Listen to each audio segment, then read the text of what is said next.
ربي زدني علما زدني فقها زدني حكما أتبع قولك عملا يبني يجبر ذلك عثرة أمة. قل يا ربي زدني علما. اعوذ باللہ من الشیطان الرجیم. بسم اللہ الرحمن الرحیم وبہ نستعین وہو خیر ناصر ومعین وصلی اللہ علی محمد وآل محمد. ناظرین کرام، اسلام کی فقہی تعلیمات کے ساتھ آپ کی خدمت میں حاضر ہیں. آج روزے کے بقیہ مسائل بیان کرنے ہیں، جن میں سے پہلا مسئلہ کفارہ تاخیر کا ہے. اگر کوئی انسان رمضان المبارک میں کسی بھی عذر کی وجہ سے روزہ نہیں رکھ سکتا تو اسے چاہیے کہ بقیہ 11 مہینوں میں جب بھی اسے موقع ملے، جب بھی وہ روزہ رکھنا چاہے رکھ سکے. اس کے لیے لازمی ہے کہ رکھے اور وہ روزہ اس کا درست ہے. لیکن اگر کوئی بغیر عذر کے قضا روزہ نہ رکھے یہاں تک کہ دوسرا رمضان آ جائے، یعنی ایک شخص نے رمضان کا روزہ نہیں رکھا کسی بھی عذر کی وجہ سے، اس کا حکم یہ تھا کہ وہ قضا کر کے رکھے. ان 11 مہینوں میں اس کا وہ عذر بھی درست ہو گیا، عذر ختم ہو گیا. اب ان 11 مہینوں میں پھر بھی وہ اپنے روزے کی قضا نہیں کرتا، وہ روزہ جو اسے رہ گیا تھا اس کو دوبارہ نہیں رکھتا. تو اب یہ حکم یہ ہے کہ کیونکہ اس نے 11 مہینوں میں عذر ختم ہونے کے باوجود روزہ نہیں رکھا، لہٰذا اس تاخیر کرنے کی وجہ سے، اس لیٹ کرانے کی وجہ سے اسے کچھ فدیہ دینا پڑے گا، اسے کچھ مال دینا پڑے گا. اب یہ جو ہوگا وہ کفارہ تاخیر کہلائے گا، یعنی کیونکہ اس نے ان 11 مہینوں میں جو اس کا وقت تھا قضا کرنے کا قضا نہیں کی، تو اب اسے کفارہ تاخیر دینا پڑے گا. کفارہ تاخیر کیا ہے؟ کہ ہر ایک دن کی قضا کے بدلے میں 1 مد طعام دے، 3 پاؤ وہ کھانا دے کسی بھی مسکین کو. ہم نے کفارے کی بحث میں عرض کیا کہ کفارہ اگر انسان روزہ توڑ دیتا ہے تو اسے کفارہ دینا پڑے گا، اور اس کا کفارہ یہ ہے کہ 60 مسکینوں کو کھانا کھلائے. اب یہاں یہ ہے کہ اس تاخیر کا، چونکہ 11 مہینے معین تھے، 11 مہینے اسے فرصت تھی، اس نے اس فرصت سے، اس موقع سے فائدہ نہیں اٹھایا، تو اب اسے لیٹ فیس کے طور پر جو ہے وہ 1 مد طعام دینا پڑے گا. اب چاہے وہ یہ مسئلہ جانتا ہو یا نہ جانتا ہو، کہے کہ میں نہیں جانتا تھا کہ 1 سال کے اندر اندر قضا کرنے ہیں، اگر کوئی نہ کرے تو پھر اسے یہ کفارہ تاخیر بھی دینا پڑے گا. اس کے جاننے اور نہ جاننے سے حکم فرق نہیں کرتا، اسے یہ کفارہ تاخیر دینا پڑے گا. لیکن اگر 1 مرتبہ تاخیر ہو گئی، 1 ہی کفارہ ہوگا، اس کے بعد جتنی چاہے تاخیر ہو جائے. ایک رمضان چھوٹ گیا، پھر دوسرا بھی چھوٹ گیا، تیسرا بھی چھوٹ گیا، تو ایسا نہیں ہے کہ ہر سال وہ کفارہ تکرار ہوتا رہے، بڑھتا چلا جائے. نہیں، اس میں اور کوئی اضافہ نہیں ہوگا. وہی پہلے سال والا کا جو کفارہ تاخیر اس نے دے دیا ہے وہی کافی ہے، اس کے علاوہ کسی اور کفارے کی ضرورت نہیں ہے. اس کفارہ تاخیر میں اور رمضان میں ایک فرق ہے. وہ فرق یہ ہے کہ وہاں رمضان کے کفارے میں 60 مسکینوں کو جو کھانا کھلانا تھا، 1 مسکین کو 1 مد ہی دینی تھی، 1 سے زیادہ نہیں دے سکتے. 1 روزے کی 1 روزے کی مد، یعنی جو کفارہ 60 مسکینوں کو دینا ہے، 1 دن میں 1 شخص کو 1 سے زیادہ نہیں دے سکتے. ایسا نہیں ہے کہ 15 مسکینوں کو ہم بلا لیں، 1 دن کے بدلے میں ہر ایک کو 4 مد دے دیں کہ 60 پورے ہو جائیں. وہاں رمضان کے کفارے میں اس طرح نہیں کیا جا سکتا. لیکن یہ تاخیر کا کفارہ ہے، اس میں یہ سہولت ہے کہ ایک فقیر کو ایک سے زیادہ بھی مد دیے جا سکتے ہیں۔ تو اگر کوئی اپنے رمضان کی قضا کو دوسرے رمضان تک نہیں رکھتا تو اسے تاخیر کا بھی جرمانہ دینا پڑے گا، جو کہ کفارہ تاخیر ہے، کیونکہ اس نے تاخیر کی ہے، یہ گناہ کا کم کیا ہے۔ اب یہ جو کفارہ دے گا یہ اس کے گناہ کو چھپا دے گا، مٹا دے گا۔ اس کے بعد ہم چلتے ہیں فدیے کی طرف۔ فدیہ یعنی بدلہ، ایک چیز کا عوض۔ بعض موارد میں ایک انسان پر روزے کے بدلے کوئی دوسری چیز لازمی ہوتی ہے، اس کا حکم یہ کہ روزہ تو نہ رکھے لیکن روزے کے بدلے میں یہ مال اتنا دے دے، کیونکہ روزے کے بدلے میں دیا جا رہا ہے، یہ اس کا بدل بن رہا ہے، یہ اس کا عوض بن رہا ہے، اس لیے اسے فدیہ کہا جاتا ہے۔ فدیہ کہاں پر ہے؟ کچھ موارد میں۔ اگر کوئی عمر رسیدہ بزرگ ہیں، چاہے مرد ہوں چاہے خاتون، ان کی عمر بڑھ چکی ہے، عمر بڑھنے کی وجہ سے ظاہر ہے کہ جسم کمزور ہوتا چلا جاتا ہے، وہ توانائی نہیں رہتی کہ انسان بھوک اور پیاس کو برداشت کر سکے۔ اب اس سن رسیدگی کی وجہ سے وہ روزہ بالکل بھی نہیں رکھ سکتے، یا ان کے لیے روزہ رکھنا بہت مشکل ہو رہا ہے، بہت مشکل۔ اس صورت میں ان کا حکم یہ ہے کہ وہ روزہ نہ رکھیں، روزے کے بدلے میں ایک مد طعام دے دیں کسی غریب فقیر کو۔ روزہ نہ رکھیں، روزے کے بدلے میں یہ چیز دے دیں، کیونکہ یہ روزے کا عوض بن رہی ہے، اس لیے اسے فدیہ کہا جاتا ہے۔ کہ جو عمر بڑھ جانے کی وجہ سے روزہ نہیں رکھ سکتے۔ نمبر 2، وہ انسان جو خدا نخواستہ ایسی بیماری میں مبتلا ہے کہ اسے بہت زیادہ پیاس لگتی ہے،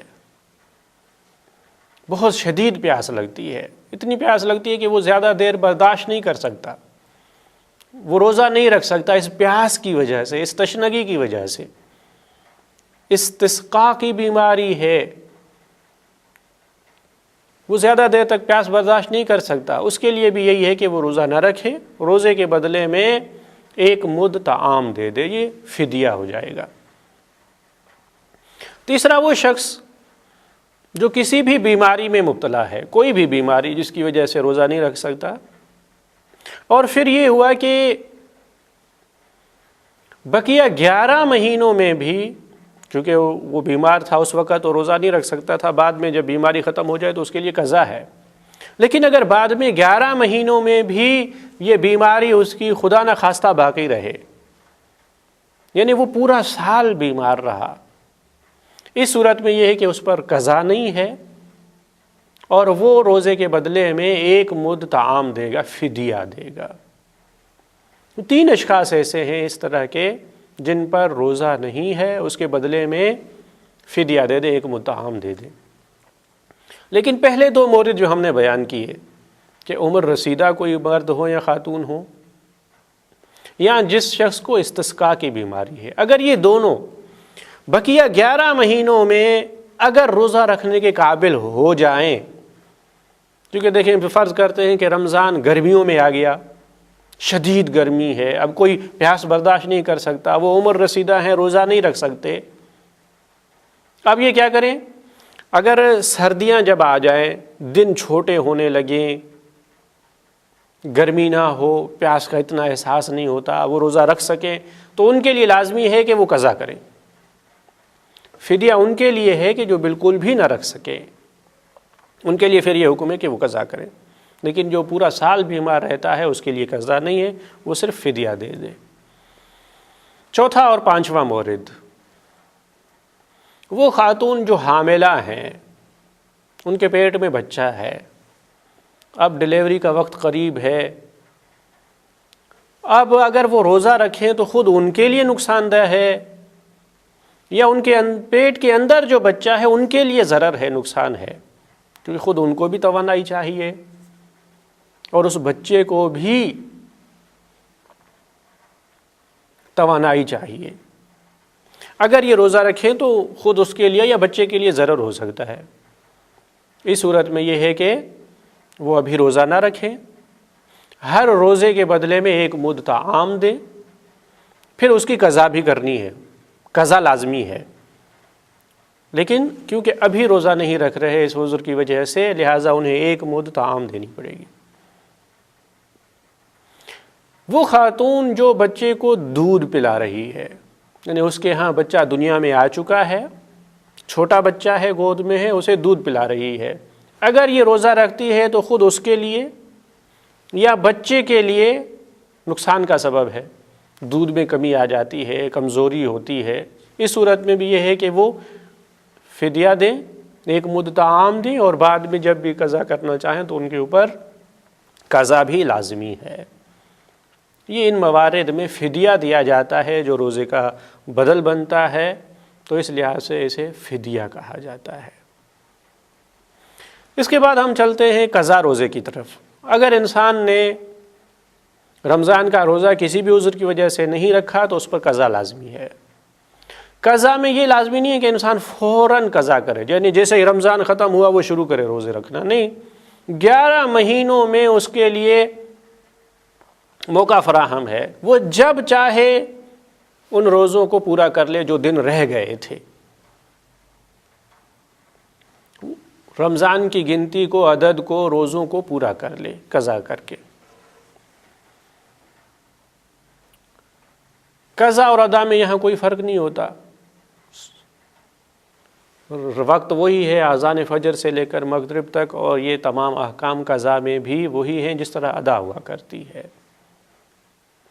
لیکن یہاں چند مسئلے ہیں۔ اگر ایک انسان کے بہت سارے روزے قضا ہوئے ہیں اور ابھی اسے پتہ نہیں چل رہا کہ نہ معلوم میرے کتنے روزے ہیں، پتہ نہیں 10 ہیں 20 ہیں، وہ فیصلہ نہیں کر پا رہا کہ کتنے ہیں،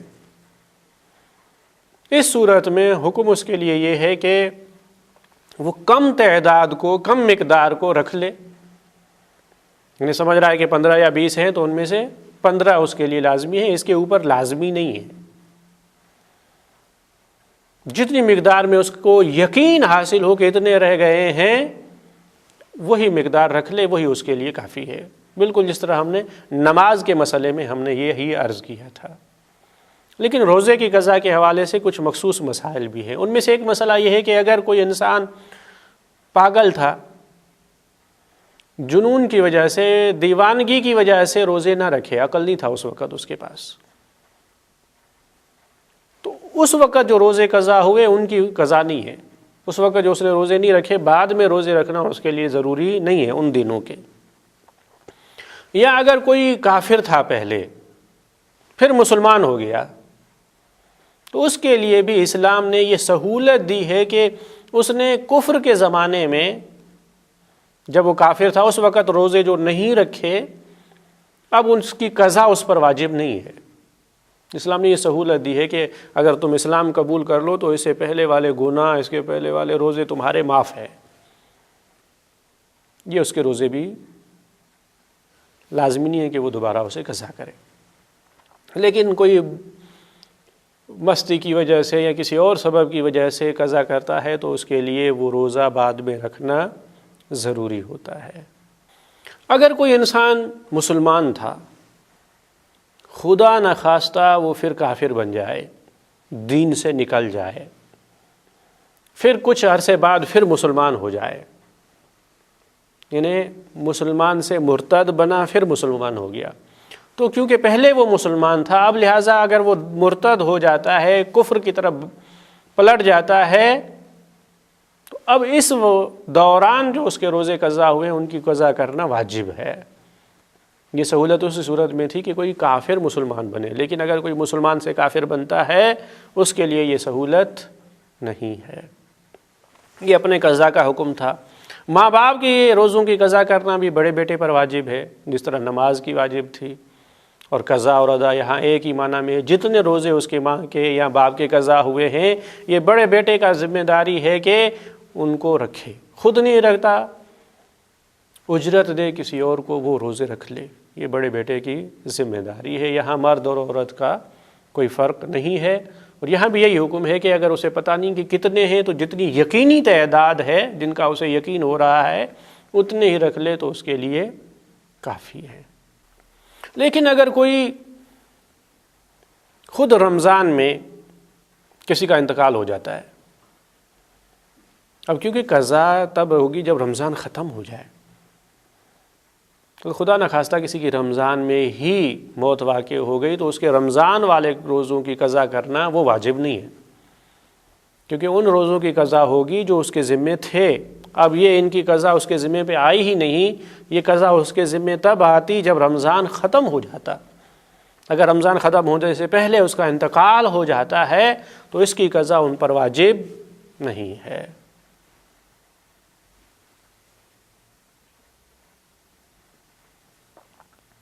قضا کے حوالے سے ایک دو مسئلے اور ہیں. اگر کوئی انسان روزے کی حالت میں اپنے منہ کو ٹھنڈا کرنے کے لیے یا پیاس کی شدت کو کم کرنے کے لیے منہ میں پانی ڈالتا ہے اور بغیر اختیار کے وہ پانی اس کے حلق کے اندر چلا جاتا ہے، اب کیا ہے، اس کا روزہ درست ہے یا نہیں؟ اسے یہ روزہ بھی پورا کرنا ہے اور اس روزے کے بدلے میں قضا بھی کرنی ہے، کیونکہ اسے یہ حق نہیں تھا کہ یہ منہ میں پانی ڈالتا. لیکن اگر کوئی واجب وضو کرتے وقت، نماز کے لیے کوئی وضو کر رہا ہے، کلی کرتے وقت منہ میں پانی ڈالا اور پھر وہاں سے حلق سے نیچے اتر گیا بغیر اختیار کے، تو اس صورت میں اس پہ اوپر قضا نہیں ہے. اب بحث باقی رہتی ہے مسافر کے روزے کی. کیا سفر میں روزہ رکھنا جائز ہے یا نہیں ہے؟ اس کے مطابق اہل بیت علیہم السلام نے جو رسول اللہ صلی اللہ علیہ وآلہ وسلم سے نقل کیا ہے اور قرآن اس کی گواہی دے رہا ہے وہ یہ کہ سفر میں روزہ نہیں رکھا جا سکتا. بعض حضرات یہ کہتے ہیں کہ نہیں، سفر میں اختیار دیا گیا ہے. ایسا نہیں ہے. قرآن مجید نے جو لا حرج کہا ہے اس کا مطلب یہ نہیں ہے کہ واجب نہیں ہے، تمہیں اختیار ہے، چاہو تو رکھو نہ چاہو تو نہ رکھو، نہیں، بلکہ یعنی ضروری ہے کہ نہ رکھو. سفر میں روزہ رکھنا حرام ہے. اگر روزہ رکھ لیا بھی جائے تو یہ درست نہیں ہے، پھر بھی قضا کرنی پڑے گی. مسافر کی بحث ہم نماز کی بحث میں کر چکے ہیں کہ مسافر کسے کہتے ہیں، سفر شرعی کیا ہے، اس کی مقدار کیا ہے، اس کی شرائط کیا ہے، یہ تمام بحثیں وہی ہیں. جہاں بھی نماز قصر ہوگی، 4 رکعت کی بجائے 2 رکعت پڑھنی ہے انسان کو، وہاں روزہ قصر ہوگا، یعنی روزہ نہیں رکھا جا سکتا. جہاں نماز پوری ہوگی وہاں روزہ بھی ہوگا. یہ کلی قاعدہ ہے کہ نماز کے قصر ہونے سے روزہ بھی قصر ہوگا، نماز کامل ہے تو روزہ بھی کامل ہوگا. لیکن کچھ ایسے موارد ہیں جہاں پہ یہ دونوں ایک دوسرے سے جدا ہو جاتے ہیں. اگر ایک انسان صبح سے اپنے وطن میں ہے، اپنے محلے میں ہے، اس نے روزہ رکھ لیا، اب چاہے اسے شروع سے ہی پتا تھا کہ ظہر کے بعد میں سفر پہ نکلوں گا، یا اس نے اس وقت ارادہ کر لیا کہ سفر پہ جا رہا ہوں، روزہ رکھا، ظہر کا وقت آ گیا، اب وہ سفر پہ جانا چاہتا ہے، ظہر کے بعد اگر نکلتا ہے تو اس کا روزہ درست ہے. اس کے لیے واجب ہے کہ اس روزے کو پورا کرے. اگرچہ اس کے بعد مغرب کی نماز قصر ہوگی، دوسری نماز قصر ہوگی، لیکن کیونکہ یہ روزہ پہلے سے چلتا ہوا آ رہا تھا اور ظہر تک وہ اپنے شہر میں ہی تھا تو اس کا وہ روزہ صحیح ہوگا. اور اسی طرح اگر کوئی سفر میں تھا، سفر سے لوٹا، اس نے صبح سے ہی نیت کر لی کہ روزہ رکھتا ہوں، اور پھر کوئی ایسا عمل انجام نہیں دیا جس سے روزہ باطل ہو جائے، اور ظہر سے پہلے پہلے اپنے وطن بھی پہنچ گیا، اب اس کے لیے لازمی ہے کہ اس روزے کو پورا کرے۔ اس کا روزہ صحیح ہے، رمضان کا روزہ ہو گیا، اس کے پورا کرنا لازمی ہے، اس کی کوئی قضا وغیرہ نہیں ہوگی۔ یعنی سفر میں حکم یہ ہے کہ یا تو انسان ظہر کے بعد نکلے تو اس کا روزہ درست ہے، یا ظہر سے پہلے پہلے اپنے وطن پہنچ جائے اور اس نے ظہر سے پہلے کوئی ایسا کام بھی انجام نہ دیا ہو جس کی وجہ سے روزہ باطل ہو جائے۔ دیکھیں، ظہر سے پہلے پہنچنے میں لازمی نہیں ہے کہ وہ سفر میں ہی روزہ بھی رکھے، اگر نہیں رکھتا تو نہ رکھے، اختیار ہے اس کے پاس۔ لیکن اگر اس نے کوئی ایسا عمل انجام نہیں دیا جس کی وجہ سے اس کا روزہ باطل ہو اور وہ ظہر سے پہلے پہنچ جاتا ہے تو شریعت اس روزے کو درست مانتی ہے اور اس کا وہ روزہ صحیح ہے۔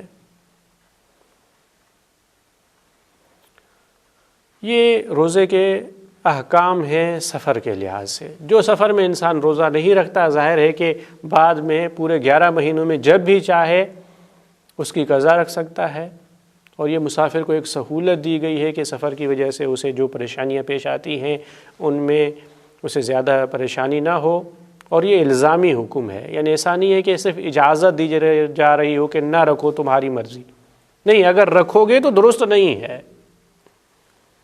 یہاں پہ ہم نے شریعت کی مرضی کو جاننا ہے۔ آج ہم یہ نہیں کہہ سکتے کہ جناب یہ تو اس زمانے کا حکم ہے جب سفر مشکل ہوا کرتا تھا، آج سفر آسان ہو گیا ہے، آج بغیر تھکاوٹ کے انسان 1 گھنٹے میں پتہ نہیں کہاں سے کہاں پہنچ جاتا ہے۔ یہ کہنا تسلیم اور حقیقت عبودیت کے خلاف ہے۔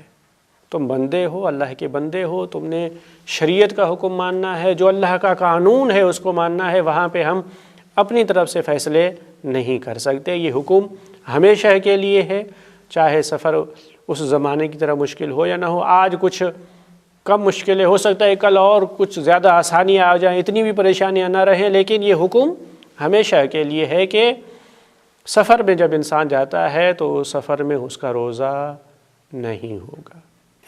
اور جو آخری مسئلہ رہ جاتا ہے وہ یہ کہ رمضان کے روزے واجب ہیں، لیکن مجھے کیسے پتہ چلے کہ رمضان داخل ہو گیا ہے؟ رمضان کے مہینے کے ثابت ہونے کے طریقے کیا ہیں؟ کس طرح پتہ چلے کہ رمضان ہو گیا ہے اور روزے واجب ہو چکے ہیں؟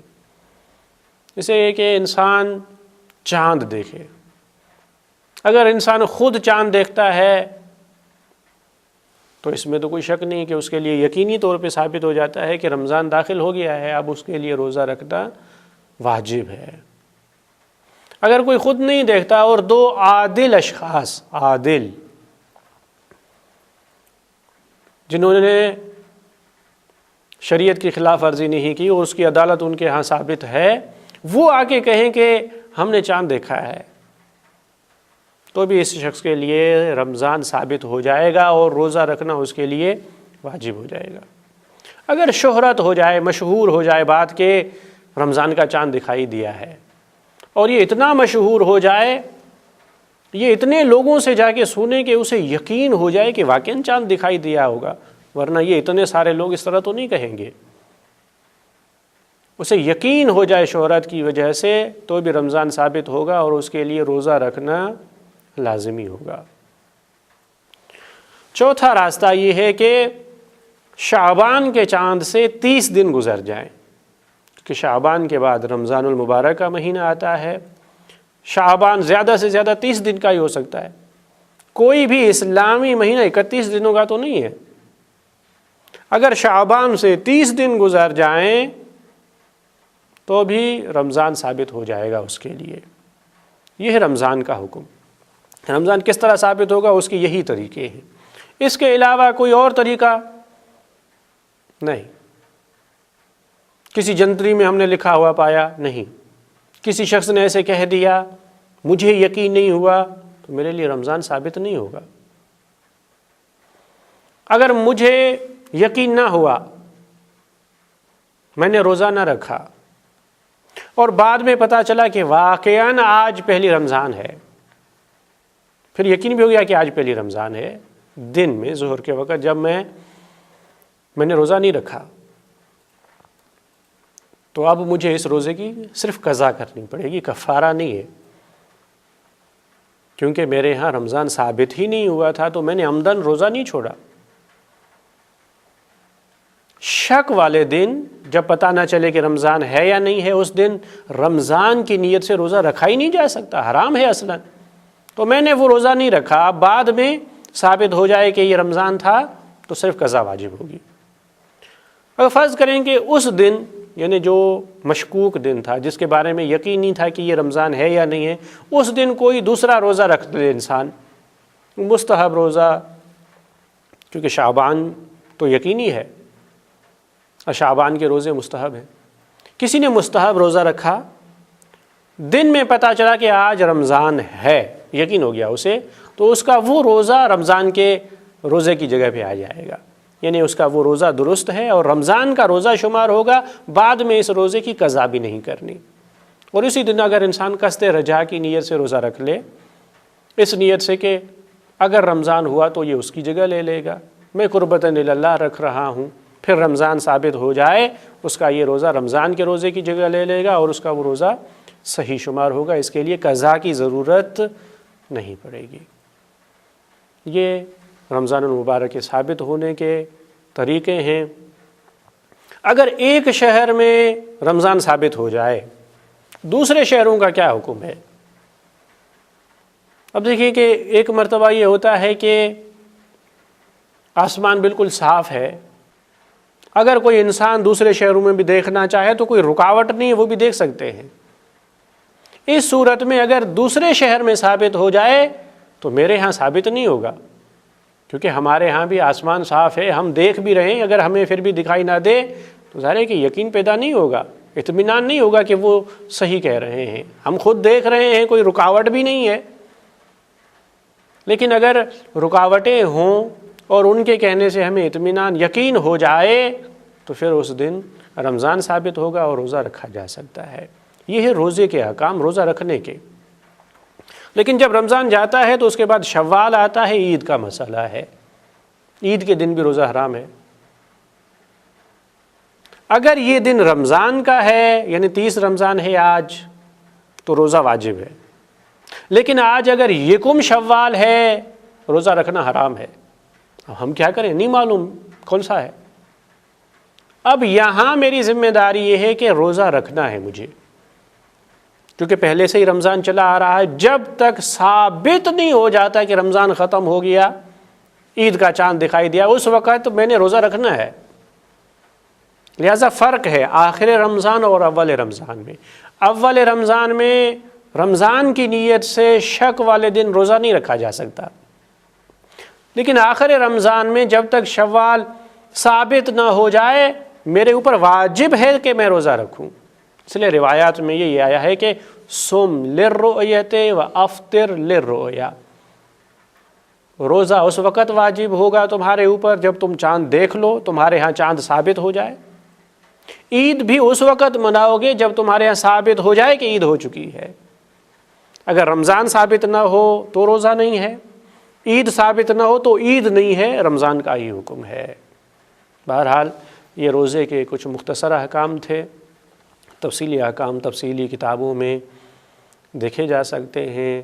ہمیں کوشش کرنی چاہیے کہ ہم اس عظیم عبادت سے محروم نہ رہیں، لوگوں کی باتیں ہمیں اس عظیم عبادت سے محروم نہ کر دیں، ان کے مختلف مفت کے بہانے ہمیں اس عظیم عبادت کے ثواب سے محروم نہ رکھیں، اور دعا ہے کہ خالق کائنات ہمیں ان عبادات کو بجا لانے اور بطور احسن بجا لانے کی توفیق عطا فرمائے۔ والسلام علیکم ورحمۃ اللہ وبرکاتہ۔ Mm-hmm.